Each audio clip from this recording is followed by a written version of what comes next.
Hello, chief cardiac बोल रहा हूँ। कार्डिक ने सख्त लहजे में कहा, यस चीफ, मैं टॉम गार्ड बोल रहा हूँ। दूसरी तरफ से इंतहाई मुअद्दबाना आवाज सुनाई दी। गार्ड पाकिस्तान सीक्रेट सर्विस का एक ग्रुप जो एक्रेमियन मेकअप में है, केटो में बारबरा को हलाक करके चार्टर्ड तैयारे से कल रात को टाक्स पहुंचा है। उनकी तादाद 7 है, 5 मर्द और 2 औरतें, जिनके हुलिया और कदोकामत की तफसील मैं तुम्हें बता दूंगा। तुमने उन्हें टाक्स में तलाश करके फौरी तौर पर गोलियों से उड़ा देना है। ये काम फौरी तौर पर होना चाहिए। और सुनो, किसी इंक्वायरी के चक्कर में ना पड़ना। जो मशकूक नजर आए उन्हें गोलियों से उड़ा देना, फिर उनकी चेकिंग करना। कार्डिक ने गुर्राते हुए कहा, यस चीफ, हुक्म की तामील होगी। मैं उन्हें यहाँ फौरी ट्रेस कर लूंगा। गार्ड ने जवाब दिया तो कार्डिक ने उसे हुलिये और कदोकामत की वो तफसील बता दी जो नोबल ने उसे बताई थी। आज शाम से पहले पहले मैं हर हालत में उन लोगों की हलाकत चाहता हूँ। और सुनो, उन्हें हलाक करने के बाद उनकी लाशें अपने पास महफूज कर लेना। मैं खुद टाक्स आकर उन्हें चेक करूंगा। कार्डिक ने कहा, यस चीफ, हुक्म की तामील होगी। गार्ड ने जवाब दिया तो कार्डिक ने रिसीवर रखा और एक बार फिर इंटरकॉम का रिसीवर उठाया और नंबर प्रेस कर दिए। Yes boss. दूसरी तरफ से उसकी पर्सनल सेक्रेटरी की आवाज सुनाई दी। माइक से बात कराओ, कार्डिक ने कहा और रिसीवर रख दिया। चंद लम्हों बाद टेलीफोन की घंटी बज उठी तो कार्डिक ने हाथ बढ़ाकर रिसीवर उठा लिया। यस, कार्डिक ने सर्द लहजे में कहा, माइक बोल रहा हूँ चीफ। एक मर्दाना आवाज सुनाई दी।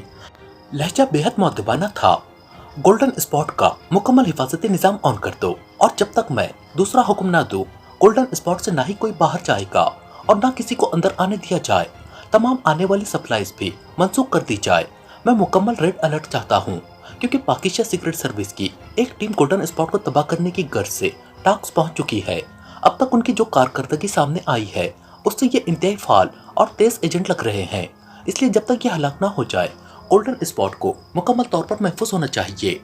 चीफ कार्डिक ने तेज लहजे में कहा, यस चीफ। दूसरी तरफ से कहा गया और कार्डिक ने ओके कहकर रिसीवर रख दिया। उसके रिसीवर रखने के चंद लम्हे बाद ही मेज पर रखे हुए सिया रंग के फोन की घंटी बज उठी तो कार्डिक बेख्तियार चौंक पड़ा क्योंकि सिया रंग के इस फोन का ताल्लुक क्रैकॉन के हेडक्वार्टर से था। उसने जल्दी से रिसीवर उठा लिया। सेक्शन चीफ, रेड वुल्फ कार्डिक बोल रहा हूँ। कार्डिक का लहजा इंतहाई मुअद्दबाना था। मर्फी बोल रहा हूँ कार्डिक। दूसरी तरफ से एक मर्दाना आवाज सुनाई दी। लहजा बेतकल्लुफाना सा था तो कार्डिक बेख्तियार चौंक पड़ा। तुम मर्फी और ब्लैक लाइन पर खैरियत? कार्डिक ने भी इस बार बेतकल्लुफाना लहजे में कहा। मर्फी मेन हेडक्वार्टर में डायरेक्टर था और उसके पास मेन सेक्शन था, इसलिए वो कार्डिक का भी चीफ था। लेकिन मर्फी और कार्डिक दोनों ने तवील अरसे तक एक्रेमिया में इकट्ठे काम किया था, इसलिए उनके दरमियान बावजूद ओहदे के लिहाज से फर्क के खासी दोस्ताना बेतकल्लुफी थी। और शायद मर्फी के साथ दोस्ती का ही नतीजा थी कि क्रैकॉन में कार्डिक की पोजीशन दूसरे सेक्शनों से 1000 गुना ज्यादा मजबूत थी। मुझे रिपोर्ट मिली है कार्डिक कि केटो में हार्ड ग्रुप की चीफ मादाम बारबरा मारी जा चुकी है और उन्हें हलाक करने वाला पाकिस्तानी ग्रुप है जिसका सरबरा अली इमरान है। क्या वाकई ये रिपोर्ट दुरुस्त है? मर्फी ने कहा, हाँ दुरुस्त है, मुझे भी अभी इत्तला मिली है। कार्डिक ने जवाब दिया, ये कैसे हो गया? बारबरा तो अच्छी खासी बासलाहियत औरत थी। मर्फी ने हैरत भरे लहजे में कहा, हाँ मैं भी उसकी तरफ से हर लिहाज से मुतमईन था, लेकिन उसकी किस्मत में ये लिखा था। कार्डिक ने जवाब दिया, हुआ क्या? तफसील तो बताओ। मर्फी ने पूछा तो कार्डिक ने नोबल से मिलने वाली तफसील दोहरा दी। इसका मतलब है कार्डिक कि गोल्डन स्पॉट अब हकीकी खतरे की जद में है। मर्फी का लहजा यकलक संजीदा हो गया था। ये नतीजा तुमने कैसे निकाल लिया? कार्डिक ने कदरे संजीदा लहजे में कहा, इन लोगों का टास्क पहुंचना ही बता रहा है कि उन्हें मालूम है कि गोल्डन स्पॉट कहाँ है। अब वो गोल्डन स्पॉट को तबाह करने की मंसूबाबंदी करेंगे। मर्फी ने कहा, नहीं, उन्हें किसी सूरत भी मालूम नहीं हो सकता। अलबत्ता उनका अंदाजा हो सकता है, लेकिन बहरहाल वो किसी सूरत गोल्डन स्पॉट को मार्क नहीं कर सकते। इसके बावजूद मैंने टास्क में गार्ड ग्रुप के चीफ गार्ड को हुक्म दे दिया है कि वो उन्हें ट्रेस करके हलाक कर दे। नोबल ने मुझे इस ग्रुप के हुलियों और कदोकामत के बारे में तफसील बताई थी, वो भी मैंने गार्ड को बता दी है। पिट केटो की निस्बत टाक्स बहुत छोटा इलाका है और वहाँ आबादी भी कम है। फिर गार्ड का वहाँ हर लिहाज से होल्ड है। वो उन्हें ट्रेस करने के लिए पुलिस से भी काम ले सकता है, इसलिए ये बात यकीनी है कि वो उन्हें ट्रेस करके हलाक कर देगा। इसके अलावा मैंने गोल्डन स्पॉट का मुकम्मल हिफाजती निजाम भी ऑन करा दिया है और वहाँ रेड अलर्ट कर दिया है। कार्डिक ने कहा, गुड, ये तुमने अच्छा किया। ये बात तुम्हें बताने की जरूरत नहीं है। गोल्डन स्पॉट क्रैकॉन का दिल है। अगर गोल्डन स्पॉट खत्म हो जाता है तो ये समझो कि क्रैकॉन भी साथ ही खत्म हो जाएगी, और जब क्रैकॉन ही ना होगी तो फिर न तुम जिंदा रहोगे और ना मैं। मर्फी ने इंतहाई संजीदा लहजे में कहा। मैं समझता हूँ मर्फी, तुम बेफिक्र रहो, ऐसा नहीं होगा, कार्डिक ने कहा। ओके, वैसे मैं तुम्हें एक बात और बता दूं, मैंने इसराइल से पाकिस्तान सीक्रेट सर्विस के बारे में तफसीलात हासिल की हैं। वहां से जो तफसीलात मुझे मिली है वो मैं तुम्हें नहीं बताना चाहता, वरना तुम खौफजदा हो जाओगे। इसराइल में ये लोग बहुत दफा इंतहाई हौलनाक कार्रवाइयां कर चुके हैं। बस यूं समझो कि इसराइल की एजेंसियां और आला हुक्काम इतना शायद मौत के फरिश्ते से न डरते होंगे जितना पाकिस्तान सीक्रेट सर्विस, और खास तौर पर इस अली इमरान से। उनके ख्याल के मुताबिक पाकिस्तान सीक्रेट सर्विस और अली इमरान दोनों नाकाबिल शिकस्त हैं, और ये लोग जो चाहते हैं और जिस तरह चाहते हैं हालात और वाकयात का रुख उसी तरह अपने हक में मोड़ लेते हैं। मुझे इस रिपोर्ट पर यकीन न आया था, लेकिन जब मुझे मादाम बारबरा की हलाकत की इत्तला मिली तो मुझे एहसास हुआ कि ये रिपोर्ट इतनी भी गलत नहीं थी जितनी मैं समझ रहा था। मर्फी ने कहा, बारबरा की हद तक तो वो वाकई हैरत अंगेज तौर पर कामयाब रहे हैं, लेकिन इसका ये मतलब भी नहीं है कि वो हर जगह इसी तरह काम करते रहेंगे। और ये बात तो तुम भी जानते हो कि गोल्डन स्पॉट के हिफाजती इंतजाम किस किस्म के हैं। इसलिए बहरहाल जो कुछ भी हो, गोल्डन स्पॉट अव्वल तो उनसे ट्रेस ही ना हो सकेगा, और अगर ट्रेस हो भी जाए तब भी गोल्डन स्पॉट हर लिहाज से नाकाबिल तस्कीर है। कार्डिक ने इंतहाई एतमाद भरे लहजे में कहा। गुड शो, मेरा भी यही ख्याल था। ओके, बहरहाल अब तुमने इंतहाई मोहतात रहना है। गुड बाय, मर्फी ने कहा, और उसके साथ ही राब्ता खत्म हो गया और कार्डिक ने एक तवील सांस लेते हुए रिसीवर रख दिया। इमरान अपने साथियों समेत टाक्स के एक होटल के कमरे में मौजूद था। टाक्स में सयाहों की कसीर तादाद मौजूद थी। इमरान और उसके साथियों ने होटल में कमरे बुक कराने से पहले अपने मेकअप तब्दील कर लिए थे। उसके साथ ही इमरान ने इस बार जवाना को ग्रुप से अलहदा रखा था। वो एक दूसरे होटल में था क्योंकि जवाना का कदो कामत बहरहाल अपनी जगह एक शिनाख्त था। जवाना ने इस पर एहतजाज किया था, लेकिन इमरान ने उसे बताया था कि ये चूंकि जरूरी है इसलिए जवाना खामोश हो गया था। अलबत्ता इमरान ने उसके जिम्मे एक काम लगा दिया था, और इस वक्त वो लोग कमरे में बैठे आपस में गपशप कर रहे थे, लेकिन उन सबको दरअसल जवाना की कॉल का भी इंतजार था।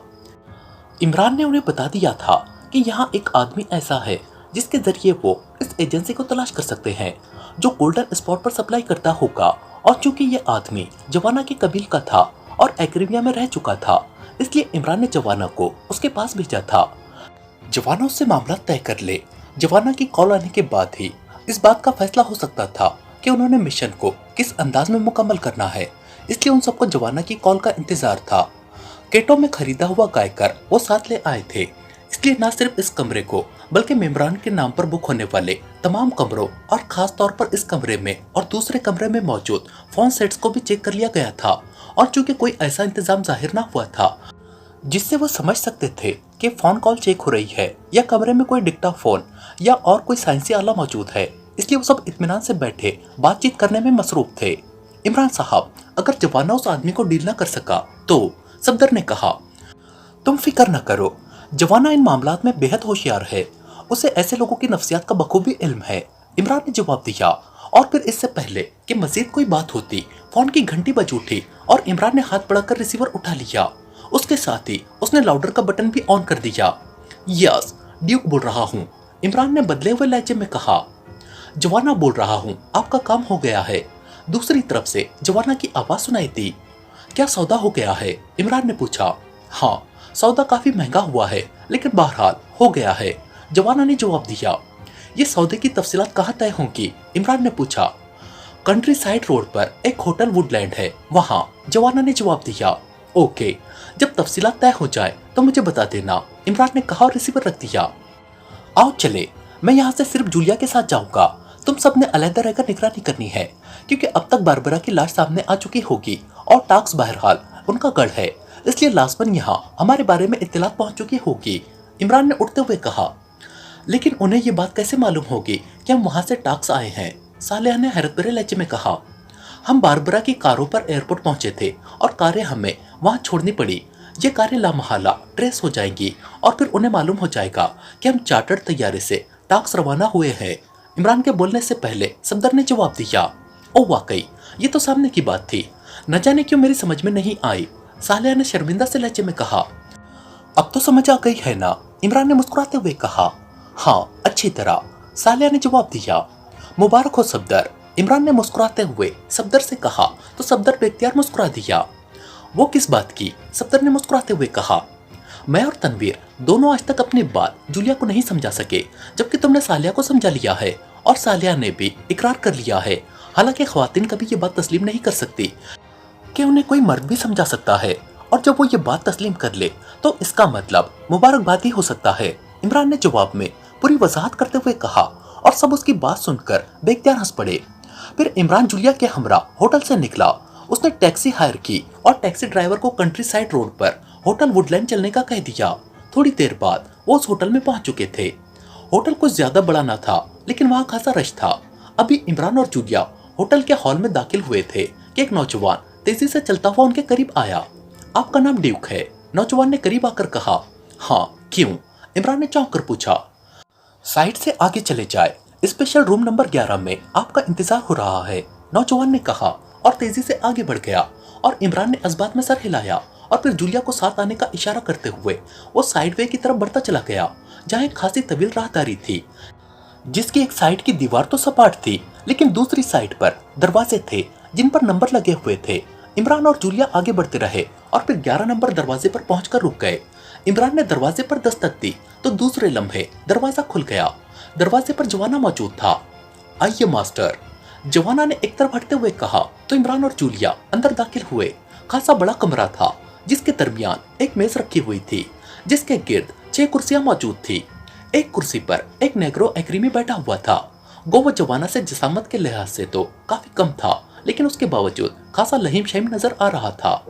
ये जूनी है मास्टर, और जूनी ये ड्यूक हैं, और ये मारियाना। ड्यूक मेरे मास्टर हैं, इस बारे में तुम्हें मैं पहले ही बता चुका हूँ, जवाना ने तारुफ कराते हुए कहा। तो जूनी उठ खड़ा हुआ और फिर इमरान ने उससे मुसाफा किया और रस्मी फिकरात कहे। जूनी ने जूलिया से भी मुसाफे के लिए हाथ बढ़ाए। सॉरी, मुझे एलर्जी है, इसलिए मैं मुसाफा नहीं किया करती। उम्मीद है आप मेरी मजबूरी की वजह से नाराज नहीं होंगे, जूलिया ने मुस्कुराते हुए कहा। ओ अच्छा, जूनी ने मुस्कुराते हुए खुश दिली से कहा और फिर वो कुर्सियों पर बैठ गए। अब यहाँ टाक्स में मेरे मेहमान हैं और फिर जवाना के मास्टर भी हैं, इसलिए आप फरमाएं कि क्या पीना पसंद करेंगे, जूनी ने बड़े महज़िब लहजे में कहा। फिलहाल कुछ नहीं, शुक्रिया, इमरान ने कहा। जूनी, मैंने तुम्हें पहले बताया है कि मास्टर ड्यूक काम के वक्त सिर्फ काम से मतलब रखते हैं, इसलिए प्लीज वक्त जाया ना करो, जवाना ने इंतहाई संजीदा लहजे में कहा। ठीक है, फरमाइए आप मुझसे क्या पूछना चाहते हैं, जूनी ने भी संजीदा लहजे में कहा। जवाना ने तुमसे बात की है, इमरान ने पूछा। जवाना ने मुझे बताया कि आपको यह मालूम करना है कि टाक से क्रैकॉन के जजीरे पर सप्लाई कौन सा ग्रुप करता है। जूनी ने जवाब दिया। पहले उस जजीरे का नाम बता दो ताकि बातचीत में आसानी हो, इमरान ने मुस्कुराते हुए कहा। उस जजीरे का नाम कोटामो है, जूनी ने कहा तो इमरान बेख्तियार चौंक पड़ा। उसके चेहरे पर हैरत के तासुरात उभर आए। लेकिन मुझे अब तक जो इत्तलात क्रैकॉन से मिली है उसके मुताबिक जजीरे का नाम हॉबर्ट है, इमरान ने कहा तो जूनी बेख्तियार मुस्कुरा दिया। आपको इत्तलात दुरुस्त बताई गई है, लेकिन ये राज क्रैकॉन के आदमियों के अलावा सिर्फ जूनी जानता है कि हकीकत क्या है। मैं आपको बताता हूँ, हॉबर्ट और कोटामो बिल्कुल अलग सिमतों में जजीरे हैं। उनके दरमियान 200 बहरी मीलों का फासला है। हॉबर्ट पर भी यहूदियों का कब्जा है। हॉबर्ट पर इंतहाई सख्त तरीन हिफाजती इंतजामात है, इस कदर सख्त कि आप उसका तस्वुर भी नहीं कर सकते। लेकिन हॉबर्ट में एक इमारत और एक माइक्रोवेव टावर के अलावा और कुछ भी नहीं है। जबकि कोटामो जजीरे पर कोई खास मशीनरी नस्ब की जा रही है। उस जजीरे पर बहुत बड़ी लेबोरेटरी तामीर की गई है और उसके हिफाजती इंतजामात भी बेहद सख्त हैं। लेकिन एक्रीमिया से टाक्स आने वाली तमाम मशीनरी और साइंसी सामान की सप्लाई हॉबर्ट कभी नहीं गई है, हमेशा कोटामो में जाती रही है। इससे मुझे मालूम है कि असल काम कोटामो में हो रहा है। हॉबर्ट को सिर्फ ट्रैप के तौर पर रखा गया है, जूनी ने कहा। क्या तुम कभी उन दोनों जजीरों पर गए हो, इमरान ने पूछा। जी हाँ, कई बार। जब हॉबर्ट पर माइक्रोवेव टावर और इमारत तामीर की जा रही थी तो मुझे वहां जाना पड़ा था, क्योंकि ये इमारत और टावर जो कंपनी बना रही थी उसमें मेरा भाई भी इंजीनियर था। उसके बाद जब ये मुकम्मल हो गया और उसके हिफाजती इंतजामात भी बेहद सख्त हो गए, तब भी 2 बार वहां गया हूँ, क्योंकि वहां का सिक्योरिटी ऑफिसर मेरा गहरा दोस्त है, उसका नाम टॉम है।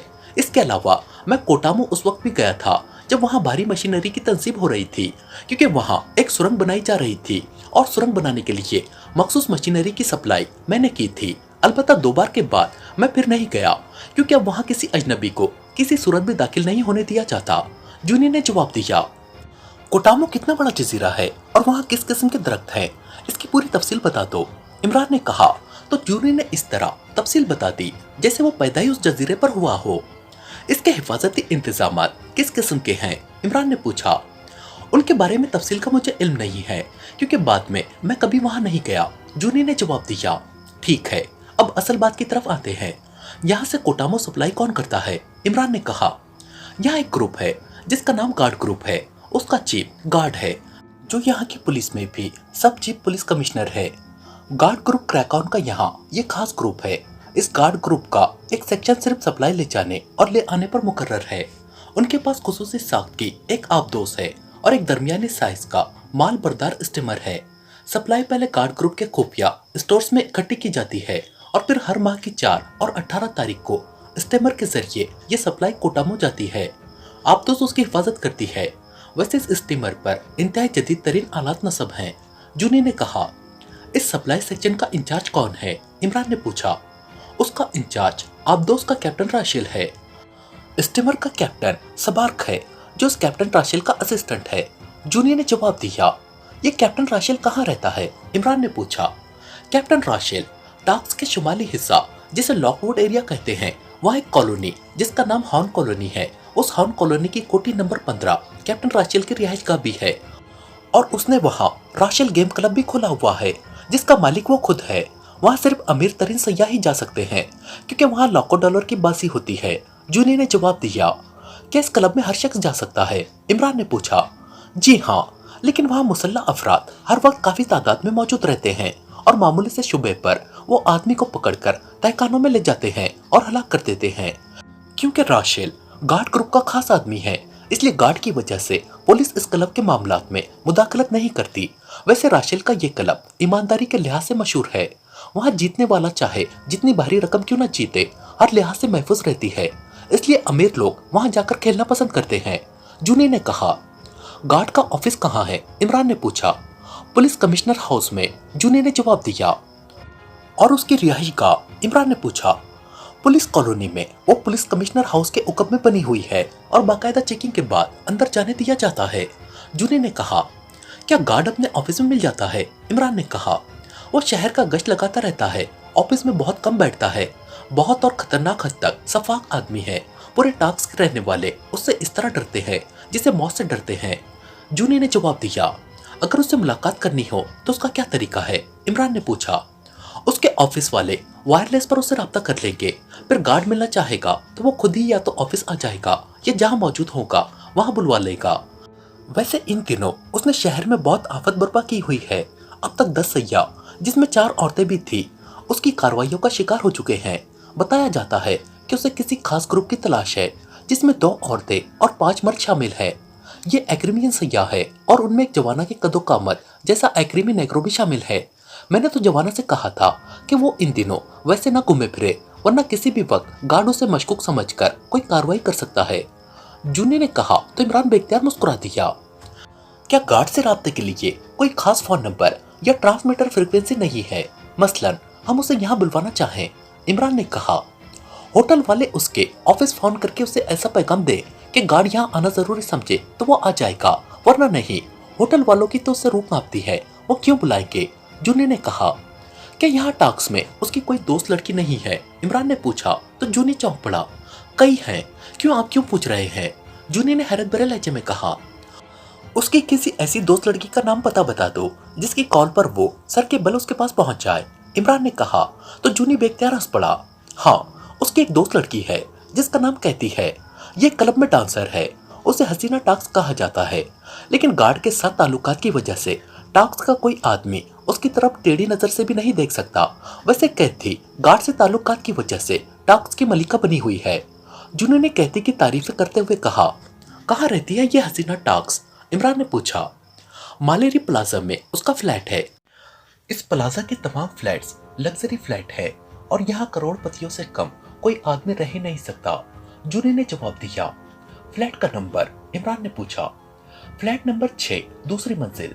जूनी ने जवाब दिया। वो अपने फ्लैट में किस वक्त मिल सकती है? इमरान ने पूछा। क्लब से फारिग होकर वो अपने फ्लैट में ही रहती है, क्योंकि गार्ड से ये हुक्म है कि वो फ्लैट में ही रहे ताकि जब गार्ड का मूड हो वो उससे मिल सके। जूनी ने कहा तो इमरान बेख्तियार मुस्कुरा दिया। क्लब से कब फारिग होती है? इमरान ने पूछा। मुझे इल्म नहीं है, क्योंकि मैंने कभी इस बारे में सोचा ही नहीं, जूनी ने जवाब दिया और इमरान ने इस्बात में सर हिला दिया। इस गार्ड का हुलिया और कदोकामत की तफसील बता दो, इमरान ने पूछा तो जूनी ने तफसील बता दी। जवाना, मिस्टर जूनी से कितने में सौदा तय हुआ है? इमरान ने इस बार जवाना से पूछा। $1,00,000 में, जवाना ने जवाब दिया। मिस्टर जूनी को $2,00,000 दे दो। मिस्टर जूनी ने वाकई हमसे ताउन किया है और हम इसके मशकूर हैं, इमरान ने मुस्कुराते हुए कहा और उठ खड़ा हुआ। खत्म शुद्ध।